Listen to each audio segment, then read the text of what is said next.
বছর জুড়ে ক্যাপসিকামের দাম অনেক বেশি থাকার কারণে আমরা অনেকেই ক্যাপসিকাম কিনে খেতে পারি না। তো এখন যখন ক্যাপসিকামের দাম অনেক কম, এখনই ক্যাপসিকাম সংগ্রহ করে ভবিষ্যতের জন্য সংরক্ষণ করতে পারেন। আমি ক্যাপসিকাম সংরক্ষণের জন্য 2 কেজি মতো ক্যাপসিকাম নিয়েছি।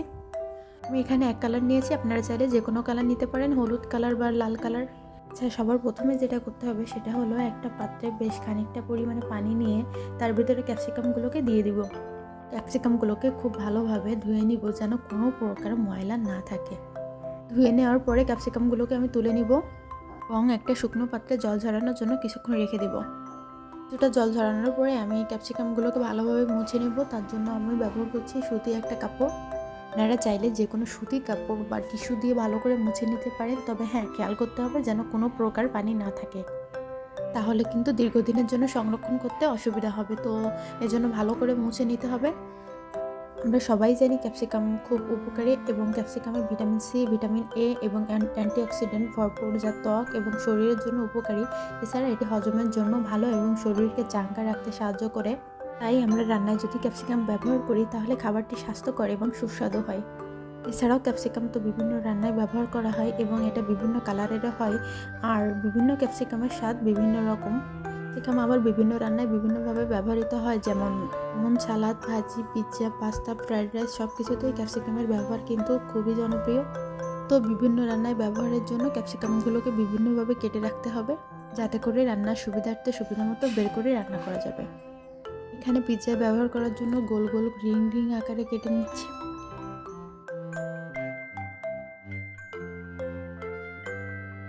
এরপর আমি বিভিন্ন সালাদ বা ভাজির জন্য স্লাইস আকারে কেটে নিব, একদম আলুর মতো কুচি কুচি করে।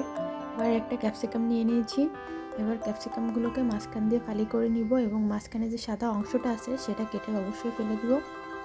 সবগুলো সাদা অংশকে ফেলে দিয়ে আরও মাঝখান দিয়ে ফালি ফালি করে নিব। তারপর এবার আলুর মতো করে কুচি কুচি করে কেটে নিব সবগুলো।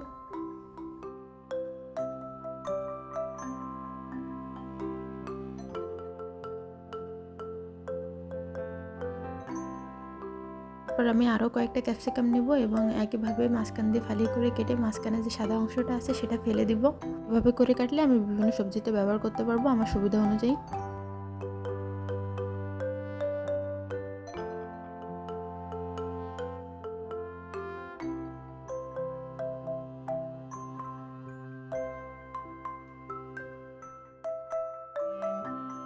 ক্যাপসিকামগুলো ভালোভাবে কেটে নিয়েছি। এবার যেটা করতে হবে সেটা হচ্ছে একটা সুতি কাপড়ের উপরে সব ক্যাপসিকামগুলো ভালো করে দিয়ে সেগুলোকে মুছে নিতে হবে, যেন এক্সট্রা যে পানিটা আছে সেটা যেন না থাকে। আপনারা দেখতেই পাচ্ছেন যে আমি সব ক্যাপসিকামগুলোকেই আলাদা আলাদাভাবেই মুছে নিচ্ছি। একসাথে করে মিলিয়ে নিলে আমার রাখার ক্ষেত্রে অসুবিধা হবে, এজন্য আমি আলাদা আলাদা করে মুছে নিচ্ছি। সবগুলো ভালোভাবে মুছে নেওয়ার পরে প্লাস্টিকের কৌটা নিয়ে নিব আর তার মধ্যে আমি ক্যাপসিকামগুলোকে ভালো করে দিয়ে দিব। আপনাদের বাড়ি যদি এই প্লাস্টিকের কৌটাগুলো না থাকে তাহলে আপনারা চাইলে পলিথিনের প্যাকেটেও রাখতে পারেন, যে কোনো পলিথিনের প্যাকেটে রাখতে পারেন। এবারে কৌটার ঢাকনাটা দিয়ে দিব। আরও একটি পদ্ধতিতেও আমি আপনাদের সংরক্ষণ করে দেখাবো।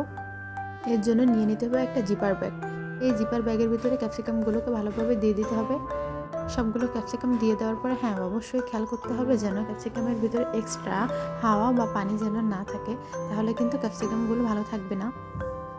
এবার এই পলি ব্যাগের মুখটা ভালো করে লাগিয়ে দেওয়ার পরে একটা পাইপের সাহায্যে যে এক্সট্রা হাওয়াটা আছে সেটা বের করে নিতে হবে।